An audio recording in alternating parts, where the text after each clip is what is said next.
Abran sus Biblias, por favor, en Salmo 49. Salmos 49. Salmo 49 pertenece al segundo libro del Salterio. Y como veníamos viendo, el primer libro fue en la temática general, es Dios establece su rey y las naciones se le oponen. Y este segundo libro está caracterizado por el rey confía en Dios. El rey confía en el Señor.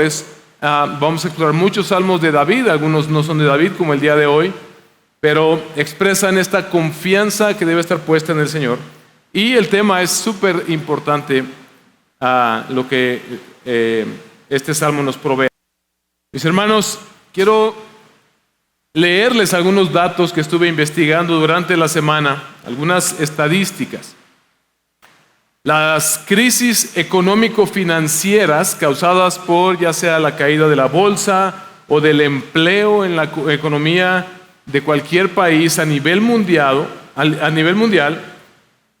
se ha elevado históricamente cada vez la tasa de suicidios cuando se dan este tipo de circunstancias, principalmente en hombres, hasta un 34% según la Organización Mundial de la Salud.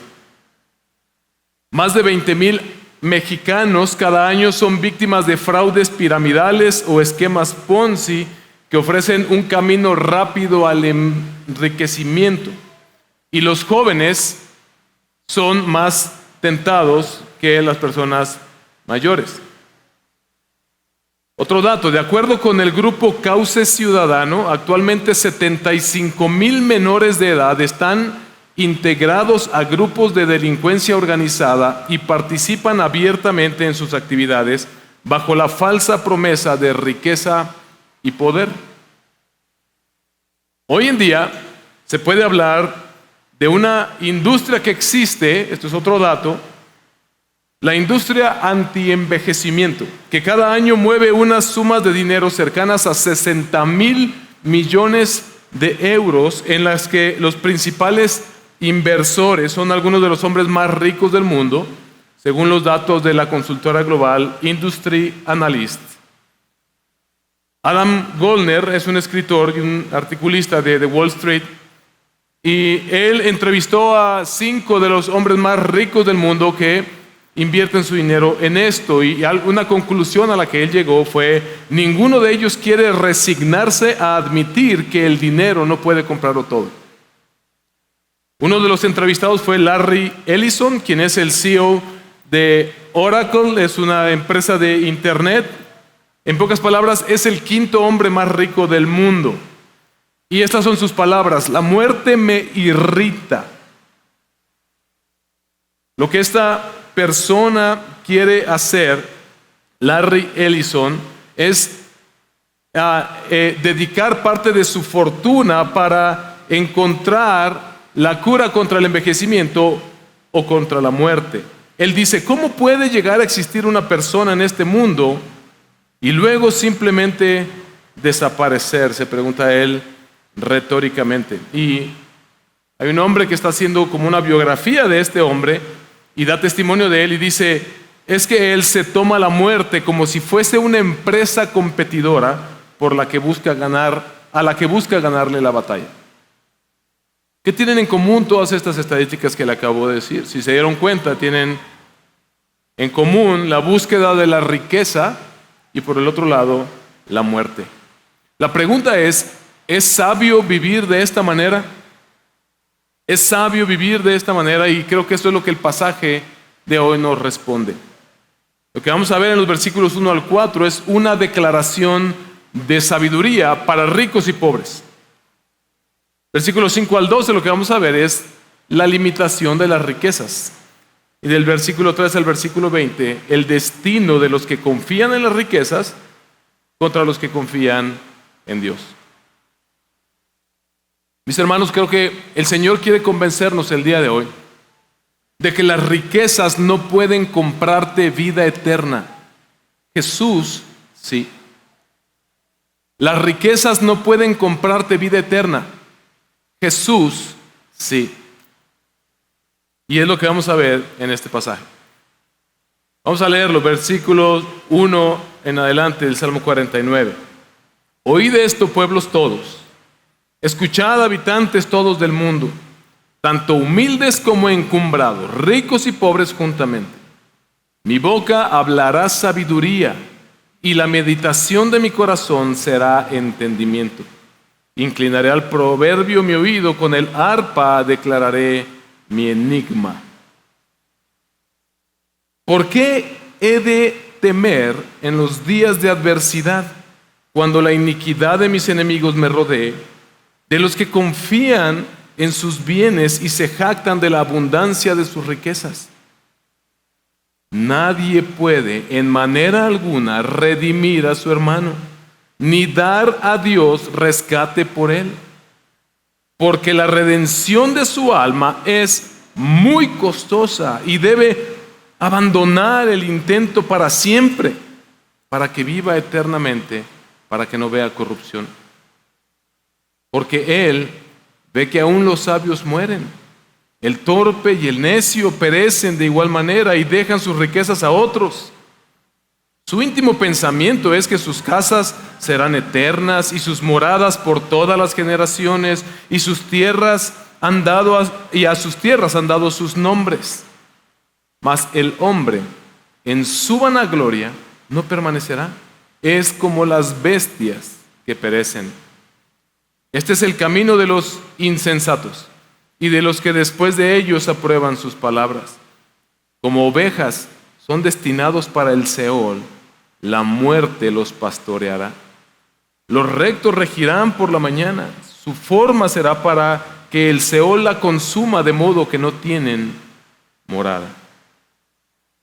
Pero Dios redimirá mi alma del poder del Seol, pues Él me recibirá. No temas cuando alguno se enriquece, cuando la gloria de su casa aumenta, porque nada se llevará cuando muera, ni su gloria descenderá con él. Aunque mientras viva, asimismo se felicite, y aunque los hombres te alaben cuando prosperes, irá a reunirse con la generación de sus padres, quienes nunca verán la luz. El hombre en su vanagloria, pero sin entendimiento, es como las bestias que perecen. Lo que vemos al principio de este precioso salmo es una declaración de sabiduría. El salmista comienza haciendo un llamado universal. Dice a todos los pueblos, dice tanto a los humildes como a los encumbrados de todos esos pueblos, tanto a los ricos como a los pobres, juntamente a escuchar su consejo. Él dice, todos tienen que escuchar este consejo, ricos y pobres por igual, porque ricos y pobres por igual caemos en la misma tentación. Este es un salmo más pedagógico, es un salmo más filosófico. Lo que pretende es transmitir sabiduría al pueblo de Dios para que el pueblo de Dios viva sabiamente. El lenguaje de este salmo es muy parecido al de Job y al de Eclesiastés, los que son conocidos como libros sapienciales, es decir, que transmiten sabiduría. Y es que la sabiduría en la antigüedad, no solamente entre el pueblo judío, sino entre los pueblos, era bien valorada, era buscada, era recibida. Por eso los filósofos griegos eran tan buscados y tan reconocidos, porque la sabiduría era bien valorada en la antigüedad, y más cuando esta sabiduría prometía ofrecer vida eterna o una trascendencia. El salmista dice que él ofrece entendimiento. Quiero preguntarte, ¿qué harías tú si de pronto aparece alguien que te dice que ha encontrado la fuente de la eterna juventud y de la inmortalidad? No me respondan, yo sé la respuesta. Lo escucharías con muchísima atención. Y dirías, como dicen los americanos, take my money. Todos los pueblos, todos los hombres ricos y pobres estamos en busca de la misma respuesta: ¿qué puede comprarme la vida eterna? Y tal vez no todo el mundo lo expresa con palabras, pero la manera en que vivimos lo demuestra. El mundo ofrece una sabiduría corrompida basada en las riquezas de este mundo que llevan a la muerte eterna. Esa sabiduría basada en las riquezas de ese mundo lleva a la muerte eterna. El mundo propone, al menos el día de hoy, lo que más se debate son dos formas de sabiduría que el mundo propone. Uno de ellos es el comunismo, que ofrece un materialismo dialéctico, es decir, una filosofía de vida basada en la distribución equitativa de las riquezas, y que eso es lo que va a traer verdaderamente a plenitud a la humanidad como sociedad. Y el capitalismo, que es como la contra, que ofrece un materialismo también basado en la acumulación de riqueza como el medio de lograr el mayor bien para el hombre. Pero ambos fracasan. Ambos fracasan porque el problema del hombre es el pecado, que lo corrompe todo. Y por lo tanto, ningún sistema puede garantizar una trascendencia para una sociedad basado en los bienes materiales. Pero el salmista nos ofrece entendimiento. En el versículo 3, él dice: mi boca hablará sabiduría y la meditación de mi corazón será entendimiento. Y él termina en el versículo 20 diciendo que el hombre en su vanagloria, pero sin entendimiento, es como las bestias que perecen. Así que el salmista nos ofrece la verdadera sabiduría para vivir en esta tierra. Y es lo que vemos en los versículos 5 al versículo 12, donde el salmista nos lleva a considerar la limitación de las riquezas. El salmista comienza en los versículos 5 y 6 con una pregunta retórica, y esa pregunta retórica nos da una pista de cómo pudo haberse originado el hecho de que él escribiera este salmo. La pregunta retórica es: ¿por qué he de temer en los días de adversidad? Tal vez el salmista estaba expresando alguna experiencia personal, o tal vez está reflejando lo que se pudo haber dado en una especie de consejería, donde tal vez alguien o el pueblo completo vino a pedir sabiduría al verse ellos en medio de conflictos con sus enemigos, y al ver que sus enemigos prosperan económicamente, pero ellos estaban debilitándose tal vez económicamente. Porque recuerden que muy probablemente quienes leyeron por primera vez estos salmos estaban en el exilio, y ellos podían ver la riqueza del mundo a su alrededor, mientras que ellos aparentemente no estaban prosperando.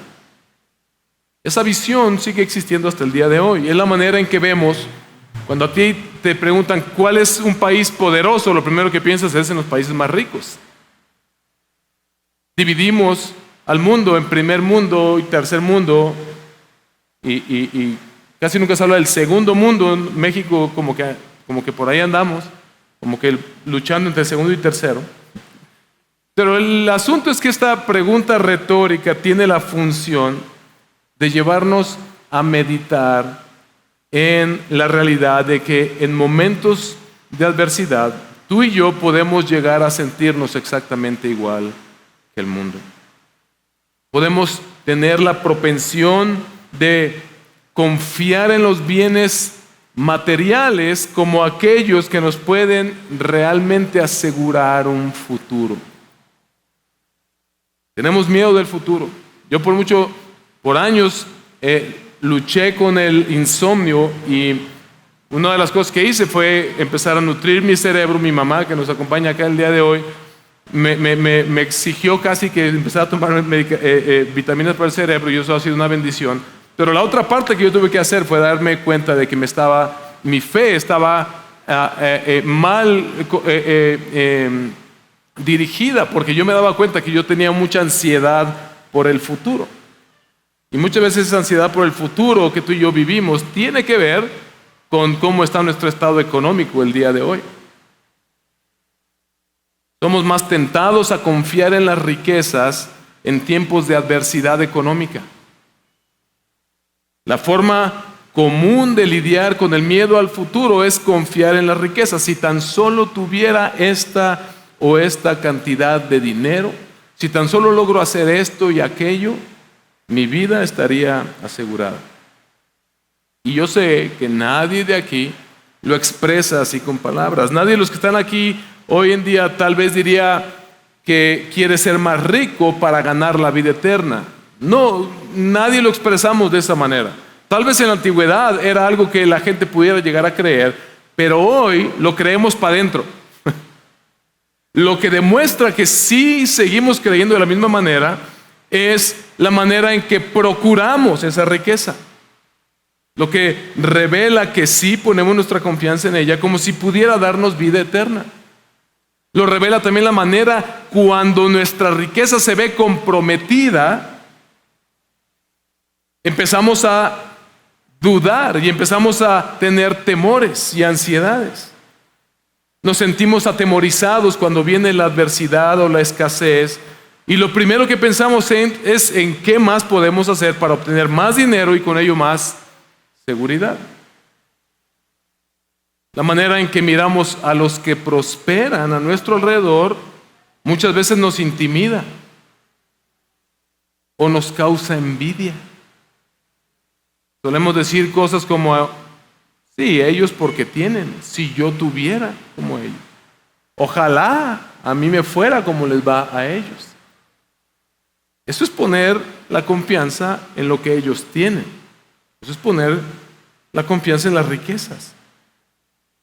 Solemos ser influenciados y adoptar estilos de vida dictados por los que confían en sus bienes, como dice el versículo 6, y se jactan de la abundancia de sus riquezas. Vivimos en la época de los influencers, y los influencers les están haciendo un tremendo daño a nuestra sociedad porque fingen que tienen vidas perfectas.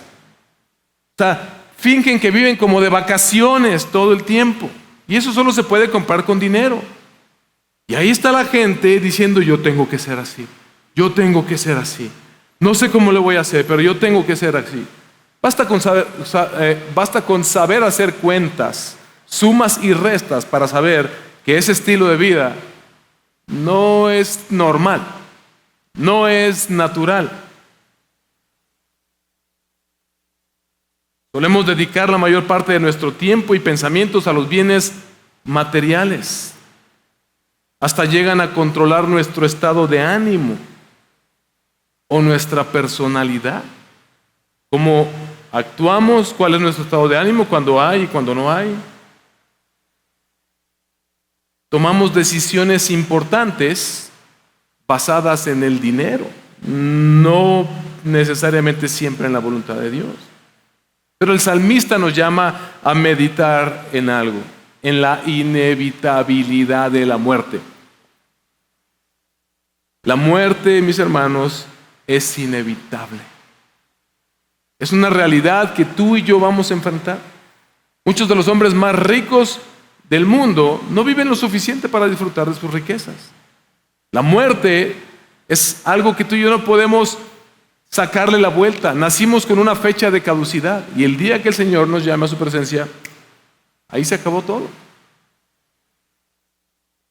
El Salmo 49 nos ofrece sabiduría para que nosotros valoremos por encima de las cosas de este mundo el valor de un alma, el valor de tu alma.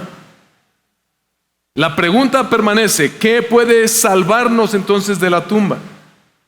Porque mira, a causa del pecado, por causa del pecado que entró en el mundo, y por causa de tu pecado y de mi pecado, y de allí tomé el título de esta predicación de una frase de Tim Keller, en donde él dice: todos le debemos a Dios una muerte. Esa es la realidad con la que debemos vivir. Todos le debemos a Dios una muerte. Por cuanto el pecado entró en el mundo, el ser humano, la muerte entró con el pecado, y ahora tú y yo tenemos que morir físicamente un día. Por lo tanto, la pregunta que debe levantarse en nosotros es: ¿y qué sigue después de esa muerte? ¿Qué es lo que realmente es importante? Todo le debemos a Dios una muerte, porque como dice Romanos 6:23 en la primera parte, porque la paga del pecado es muerte. Es decir, el pecado se tiene que pagar, pero no como las falsas iglesias de la prosperidad te dicen, con tu diezmo y con tu ofrenda. Tan pronto, decía la Iglesia Católica Romana en los tiempos de Lutero, tan pronto cae la moneda, suena la moneda en el fondo del bote, el alma es liberada en el cielo. ¿De dónde sacaron esa tontería? La palabra del Señor dice que la paga del pecado es muerte. No se paga con penitencia, no se paga con sobornos a Dios.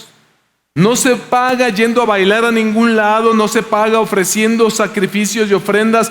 Nada de eso es suficiente para pagar el valor de un alma que le debe a Dios la muerte a causa de su pecado. Esto es lo que dice el versículo 7. Todos vamos a morir eventualmente y no hay cantidad de dinero que pueda pagar a Dios el precio por el rescate de su alma, dice el versículo 8, parafraseándolo, porque la redención de su alma, que dice, es muy costosa, no lo puede pagar. Y el salmista nos exhorta en la segunda parte del versículo 8 al versículo 9, por lo tanto, dice, deben abandonar el intento para siempre para que vivan eternamente. Abandonen ese intento de vivir de esta manera como si el dinero pudiera proveerte la vida eterna. Eso es necedad, dice el salmista. ¿Cuánto tiempo dedicamos de nuestras vidas a lo que nos genera riqueza? ¿Y cuánto tiempo dedicamos a Dios y al servicio del Señor?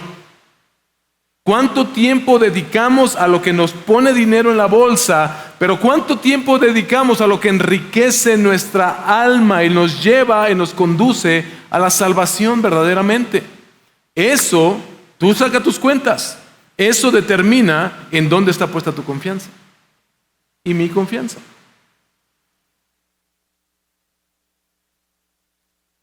Dense cuenta, nos dice el salmista, que tanto sabios como los torpes, dice en el versículo 10, tanto los sabios como los torpes y necios, todos mueren un día y sus riquezas se las quedan otros.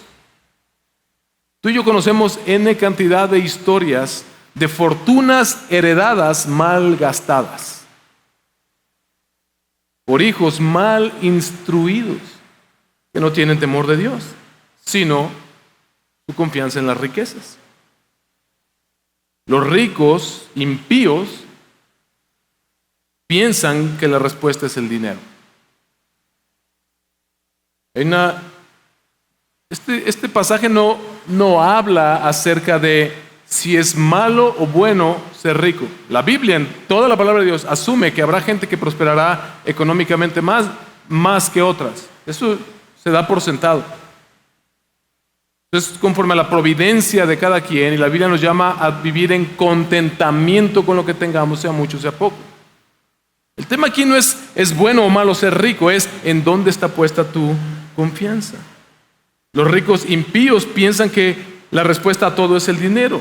Asumen que las riquezas pueden disminuir la inevitabilidad del dolor, del sufrimiento, del envejecimiento. ¿Cuánto gasta, vimos hace un momento, la industria cosmética y toda esta industria enfocada en el rejuvenecimiento o en evitar el envejecimiento? Se piensa que con el dinero se puede evitar la muerte y la corrupción del cuerpo, pero el tiempo pasa sobre nosotros y eso nos muestra la debilidad de nuestro cuerpo. Están gravemente equivocados los que piensan de esta manera. Las vidas humanas, mis hermanos, no se valoran en dinero. Tú y yo somos así, solemos poner en una repisa más alta a quien tiene más dinero y tratar de una manera despectiva muchas veces a quien tiene menos dinero. Esa es otra manera en la que te puedes dar cuenta en dónde está puesta tu confianza. Pero la palabra nos dice, ni ricos ni pobres, nadie puede sobornar a Dios para evitar la llegada de la muerte. El dinero no puede compensar la decadencia, mis hermanos. Además, si los ricos pudieran salvarse por su dinero, vivirían eternamente, pero eso nunca lo hemos visto y lo han intentado una y otra y otra y otra vez. Cientos de películas se han hecho bajo esta temática.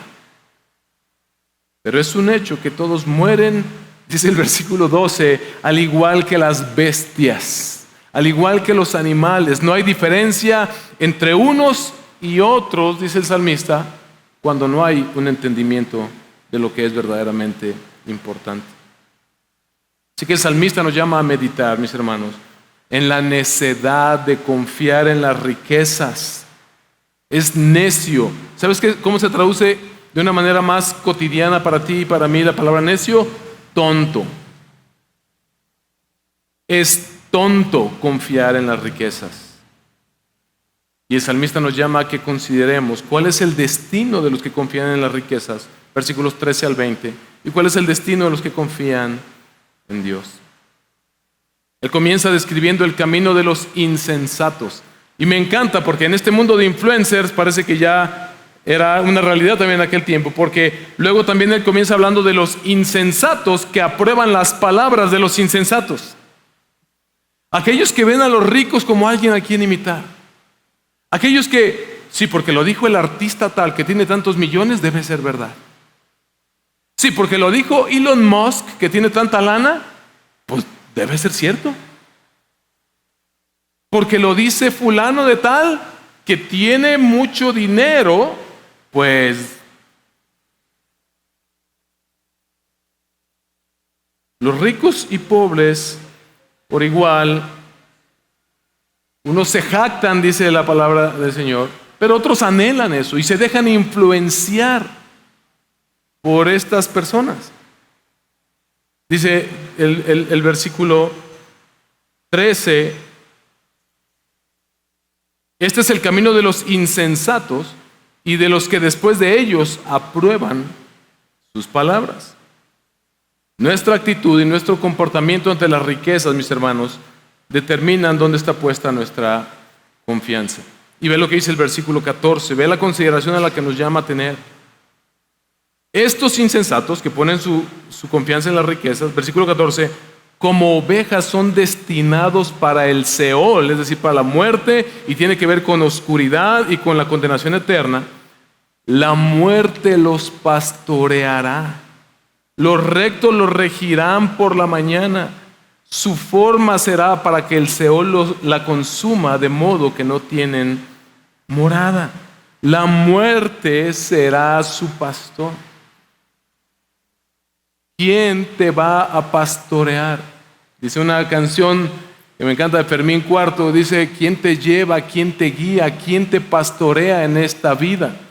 Asegúrate que te lleve más allá de la muerte.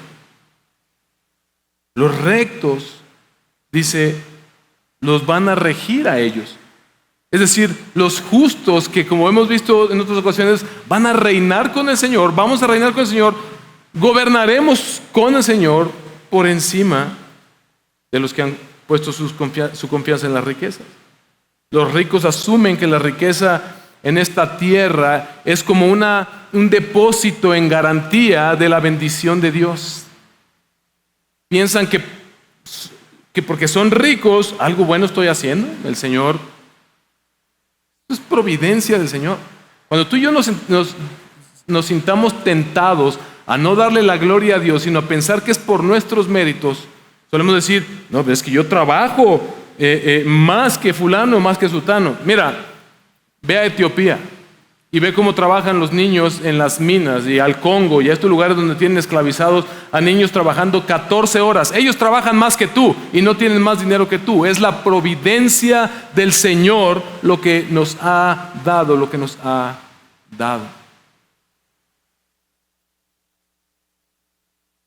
Dice el salmista, dense cuenta de esto, la muerte está guiando y atrayendo a aquellos que son ambiciosos presuntuosos y ricos que ponen su confianza en la riqueza y los guía a un pasto permanente de corrupción, dice Samuel Pagán. Versículo 11 nos llama a darnos cuenta que aunque le pongan su propio nombre a los edificios, nunca vivirán en ellos. ¿Alguien me puede decir cuál es el nombre del hombre más rico del mundo hace 50 años?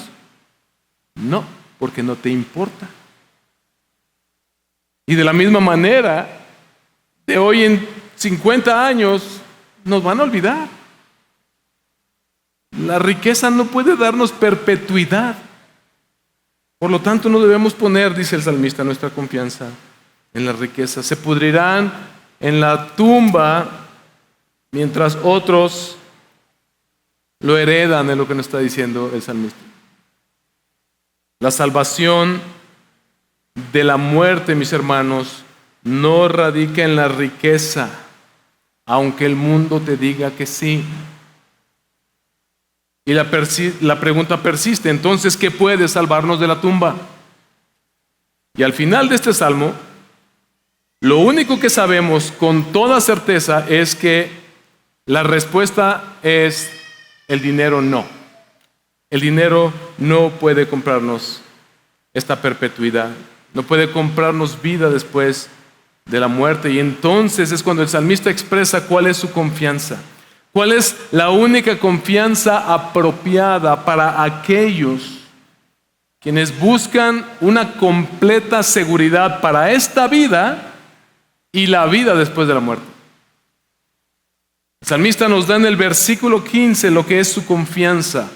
Y esa es la confianza que tú y yo debemos aspirar a tener. Una que sirve para afirmarnos en esta vida y que nos garantiza que iremos a la vida venidera. Lo dice de esta manera: pero Dios redimirá mi alma del poder del Seol, pues Él me recibirá. En el versículo 7, el salmista dijo: nadie puede en alguna manera que redimir a su hermano, ni dar rescate a Dios por su alma. Y el versículo 15 dice: pero Dios redimirá mi alma del Seol, pues Él me recibirá. Porque ¿sabes qué? Solamente el Señor puede pagar el precio de la redención de un alma. Solamente el Señor puede pagar el precio de la redención de un alma. No X cantidad de oraciones o de ritos o de misas o de cosas que se hagan después de la muerte. Suele decir, cuando alguien muere, vuela alto. ¿Vuela alto a dónde? ¿Vuela alto cómo? Solamente Dios puede redimir el alma de una persona. Y si esa persona no fue redimida, ¿qué significa redención? Pagar el precio de la liberación de un esclavo. Si Dios no fue quien pagó por la redención de esa persona, mis hermanos, no importa cuánto le digamos a una persona que falleció que vuele alto, su destino será el Seol. Esto debe movernos a nosotros a compasión. Por eso debemos predicar el Evangelio. Por eso somos llamados a llevar este mensaje de salvación. Jesús vino a dar su vida en rescate, porque eso es lo que necesitamos, ser rescatados. O dime tú o yo, que hemos puesto nuestra fe en Jesús, ¿con qué pagamos nosotros la salvación que Él nos ha ofrecido? Con nada de este mundo.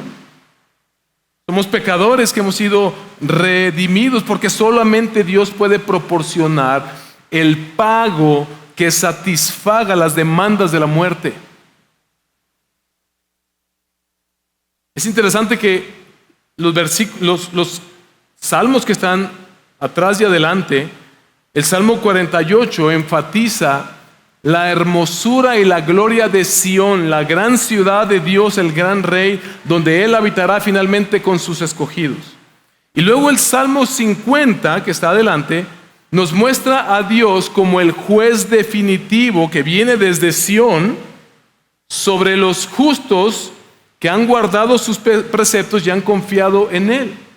Solamente el Señor puede permitir la entrada a su gran ciudad donde Él habitará por la eternidad con sus escogidos.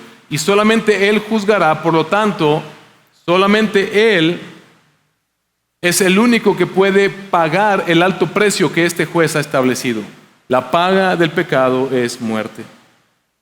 Este salmo, el Salmo 49, hermanos, nos ayuda a ver, nos ayuda a, o más bien entender el Salmo 48 y el Salmo 49, nos ayuda a ver el Salmo 48 y el Salmo 50, nos ayuda a ver que este Salmo 49 se presenta a la confianza en las riquezas como un distractor, como algo que te puede distraer de lo que es verdaderamente importante, la salvación del alma que solamente Dios puede dar a los que confían en Él. La pregunta entonces es, ¿cuál debiera ser el objetivo principal de nuestras vidas? ¿A qué debiéramos dedicar con toda nuestra intensidad, con todas nuestras fuerzas, nuestra vida? ¿A buscar qué? En primer lugar, el versículo 8 nos da una línea directa para conectar con el Evangelio, porque dice que el precio de la salvación de un alma, es decir, la vida eterna, es muy costoso.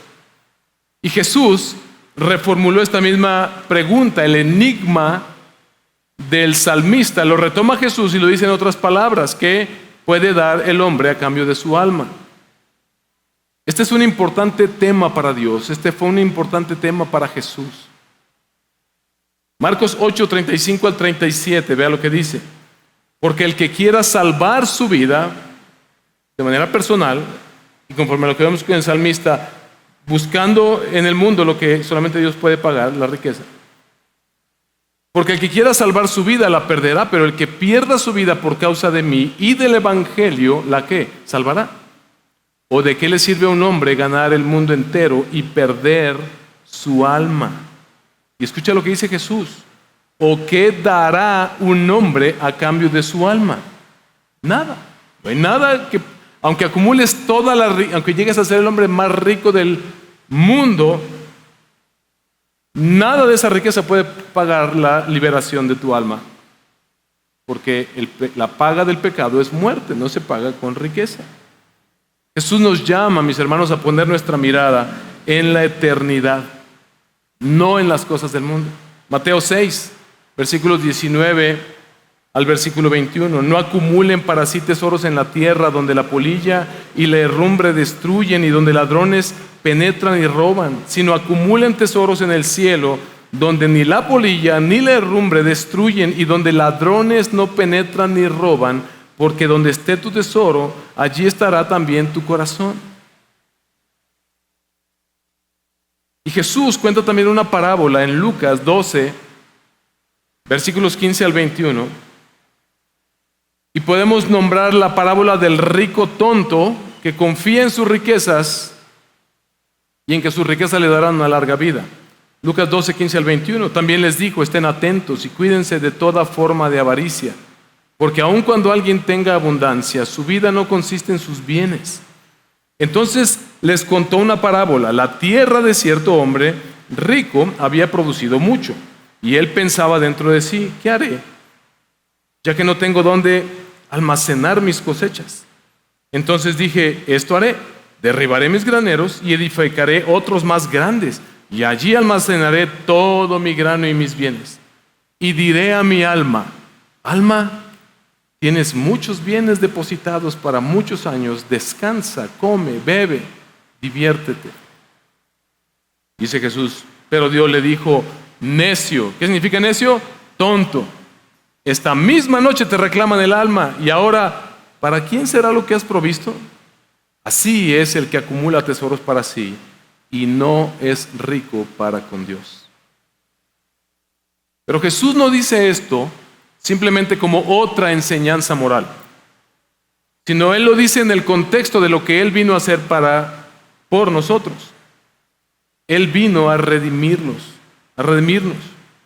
porque las riquezas Dios sabía que las riquezas de este mundo, ni nada que hagamos en este mundo podían pagar por nuestra redención, por lo tanto Él envió a su Hijo Jesucristo a hacerlo. Jesús nos da este consejo no solamente en compatibilidad de pensamiento con el salmista, sino diciendo, miren, porque yo soy la realidad de que hay algo mejor para ustedes, de que hay algo más grande. Las riquezas no pueden comprarte la vida eterna, yo sí puedo, es lo que Jesús les está diciendo. Porque Cristo, mis hermanos, Cristo Jesús pagó el precio de nuestra redención. La paga del pecado es muerte, Jesús la pagó en la cruz. Es lo que dice 1 de Pedro 1, versículos 18 al 21. 1 de Pedro 1, versículos 18 al 21. Ustedes saben que no fueron redimidos de su vana manera de vivir, heredada de sus padres, con cosas perecederas como oro o plata, sino con sangre preciosa como de un cordero sin tacha, sin mancha, la sangre de Cristo. Porque Él estaba preparado desde antes de la fundación del mundo, pero se ha manifestado en estos tiempos últimos por amor a ustedes. Por medio de Él son creyentes en Dios, que los resucitó de entre los muertos y le dio gloria. Escucha esto, de manera que la fe y la esperanza de ustedes sean ¿en quién? En Dios y nada más. Romanos 3:23, el apóstol Pablo habla en los mismos términos. Romanos 3:23 al 26, por cuanto todos pecaron y no alcanzan la gloria de Dios. ¿Te das cuenta que no sirve de nada decir vuela alto? Porque todos pecaron. Si sus pecados no se han pagado, no importa cuántas veces lo repitas y con cuánto buen deseo lo hagas. Por cuanto todos pecaron y no alcanzan la gloria de Dios. Pero ve lo que dice enseguida, versículo 24. Esta es la locura del Evangelio. Esto es lo que ofrecemos al mundo. Todos son justificados gratuitamente por su gracia, por medio de la redención, por medio del pago por el pecado que es en Cristo Jesús, a quien Dios exhibió públicamente como propiciación por su sangre a través de la fe, como demostración de su justicia. Porque en su tolerancia Dios pasó por alto los pecados cometidos anteriormente para demostrar en este tiempo su justicia a fin de que Él sea justo y Él sea el que justifica al que tiene la fe en Jesús. Es decir, solamente Dios puede justificar a los pecadores, pagando Él mismo por la redención. Repito otra vez lo que dijo Tim Keller y lo que es el título de esta prédica: todo hombre le debe a Dios una muerte. Nuestros pecados, mis hermanos, significan que la muerte tiene potestad sobre nosotros. Pero a mí me encantan los peros de la Biblia, como lo vimos en Romanos. Pero Dios, en lugar de exigirnos a nosotros el pago, es decir, que con nuestra propia muerte paguemos por nuestros pecados, lo pagó Él mismo. Lo pagó Él mismo. El salmista no tenía idea de cómo esto iba a suceder, pero en el versículo 15 dice: pero Dios redimirá mi alma del poder del Seol, pues Él me recibirá. No sé cómo va a suceder esto, pero Él lo va a hacer. Pero tú y yo sí sabemos cuál es la pieza del rompecabezas que le faltaba al salmista. Nos ha sido completamente revelado a ti y a mí. Es Jesús quien por su muerte en la cruz pagó nuestra deuda de muerte. Y no solo eso, sino que venció a la muerte, porque Él resucitó y nos liberó del poder de la muerte. La paga del pecado es muerte. La respuesta a cómo podemos garantizar nuestra salida de la tumba que nos espera es Cristo Jesús. Que por la fe en Él tus pecados sean perdonados porque fueron pagados, porque tú confíes en que en esa cruz se derramó la sangre que pagó por tu maldad y por mi maldad. Mis hermanos, si queremos diferenciarnos de las bestias, para usar lenguaje del texto, la sabiduría que viene de Dios es la que debemos buscar. Debemos buscar el entendimiento en la palabra del Señor. Y Jesús es la sabiduría de Dios que conduce a la vida eterna. Es lo que dice 1 Corintios 1:24. Sin embargo, para los llamados, tanto judíos como griegos, Cristo es poder de Dios y sabiduría de Dios. Mediante la muerte de Jesús, Dios redimió, pagó para que su pueblo fuera sacado de la tumba. Y no lo pagó con riquezas, dice Pedro, como oro y plata, sino con su propia sangre derramada en esa cruz. Él es la única riqueza que ha demostrado ser a prueba de muerte. Jesús es también el buen pastor que no lleva a sus ovejas a la tumba como lo hace la confianza en la riqueza, sino que va a la tumba en lugar de sus ovejas. Y la muerte era un pastor demasiado débil para retener al Rey de Reyes y Señor de Señores, a Jesús que venció a la muerte. Jesús resucitó de la tumba, mis hermanos, y aquellos que confían en Jesús no necesitan ya preocuparse de que la muerte vaya a exigir un precio porque ya Jesús lo pagó.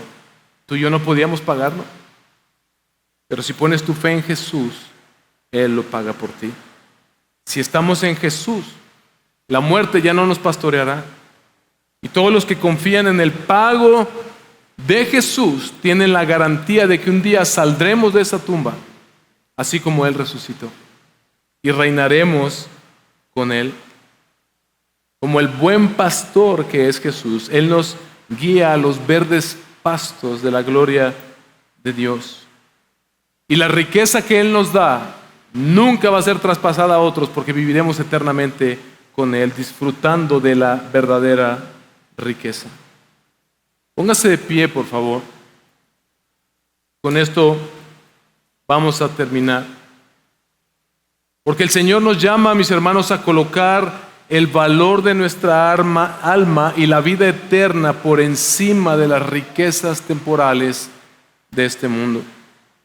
Lo único que te va a traer verdadera satisfacción, completa y entera satisfacción, completa y entera seguridad, es saberte redimido, es decir, comprado por Dios con la sangre de Cristo, que es más valiosa que toda la riqueza de este mundo.